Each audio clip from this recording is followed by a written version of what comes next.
Right now at 10, a violent weekend in Champaign leaves more than half a dozen people in the hospital.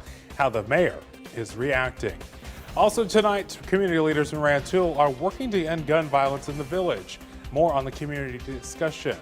And later, bringing the community together, how one church is expressing their love in Decatur.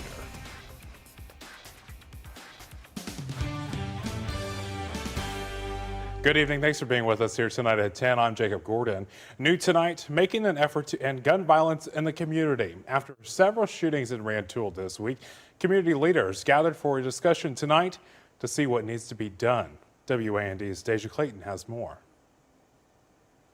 Gathering to discuss safety in our communities. You got to get into these kids, not what we think, get into their brain and how they're thinking. Leaders from the community like coaches, teachers, even principals met at the Hope Center in Rantoul in light of the recent shootings that have happened in Champaign County. We have kids who are 17, 18 years old walking around all of America who can't read. And what happens is their image becomes more important than their education. Like former principal of Urbana High School explaining how people can utilize more of what kids receive easier. We're ready to come together and say, you know what, we got to forget how we learn. We got to utilize what the kids are drawn to. So if it's the music, how can I utilize rap music and lyrics to teach them noun, pronoun, verbs? People spoke for nearly 3 hours about where the violence is coming from, why it's happening, and how to prevent it, with some believing it starts at home. We need to get away with just singling out the kids. We need to look at the parents. Parents are dealing with trauma. Parents are dealing with mental illness. We need somebody to seek out and communicate with those parents. In Rantoul, Deja Clayton, WAND News. Rantoul police are still investigating a shooting that happened during a vigil Thursday night. Police say more than 100 people were gathered for a vigil for 18-year-old Jordan Richardson. Rantoul Police Sergeant Jerry King shot and killed him after they say he had a gun in his hands. Police say witnesses saw someone begin shooting towards that crowd. So far that they haven't had anyone report of any injuries. If you know anything about this, you're urged to call police. In other news tonight, Champaign police are investigating 2 overnight shootings. Police were called to the corner of 6th Street and Eureka Street just after 3:30 this morning for a shooting. Police say a large crowd had formed near Douglas Park and a gunman started shooting. 4 people were taken to the hospital. So far, no arrests have been made. If you know anything about this, you're asked to call police or Champaign County Crime Stoppers.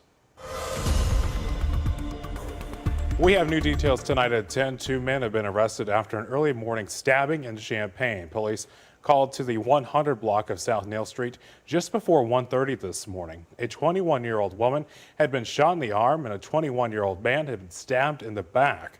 They were both taken to the hospital. Tonight, police say 21-year-old Sergius Sosa of Rantoul is facing aggravated battery charges, and 22-year-old Junior Molinero of Arthur was arrested for mob action.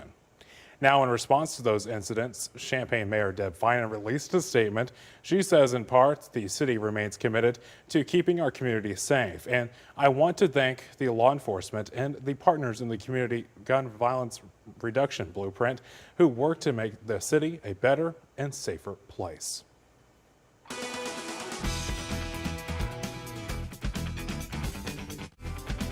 It was the moment everyone has been waiting on. We finally saw some much needed rain move through central Illinois today. This is a look at the rain coming down in parts of Macon County earlier today. Chief Meteorologist Jim Kosick is with us on this Sunday evening.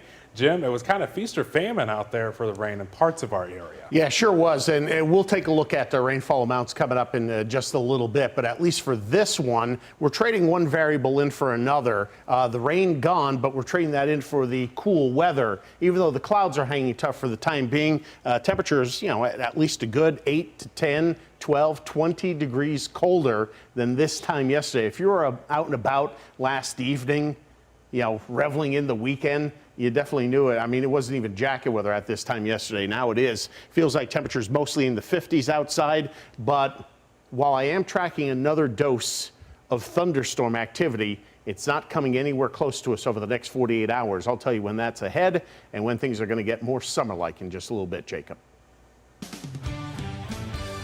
All right, Jim, thanks. New tonight at 10, part of Interstate 95 in Philadelphia is closed after the pavement collapsed. It happened after a tanker truck under the highway caught fire. NBC's George Solis has more. How about it, 95? Tonight, an explosion leaving intentionally an I-9 The news tonight, preparations are underway in Miami ahead of former President Donald Trump's arraignment Tuesday. Law enforcement officials say the intense planning is underway to make sure that the area will be secure. They expect hundreds of allies from the former president is expected to be there to show their support. They're going to be monitoring online. We're going to be passing intel. So, the FBI, Miami police, U.S. Marshals, everyone's monitoring. Mr. Trump is expected to turn himself in on Tuesday morning and is expected to enter the court complex via an underground tunnel to be processed by federal marshals and the FBI. Well, back here at home, one woman is dead after a house fire in Springfield.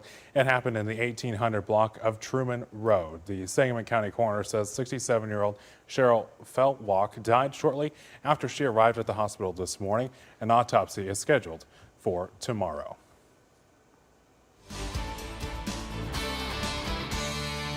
A church in Decatur is hosting an event to give back to the community. The Give Back is taking place at the Life Builders Church of God. That's on the city's north side. Families were able to take part in several activities, including games and excavator rides. Organizers say the free event a great way to bring the community together. It's a made-up a theme park so that people can just come out, have a good time for the whole family, and also to know that we love them. We don't expect them. We'd love them to come to our church, but it's not about coming to our church. It's just about coming out here and expressing love.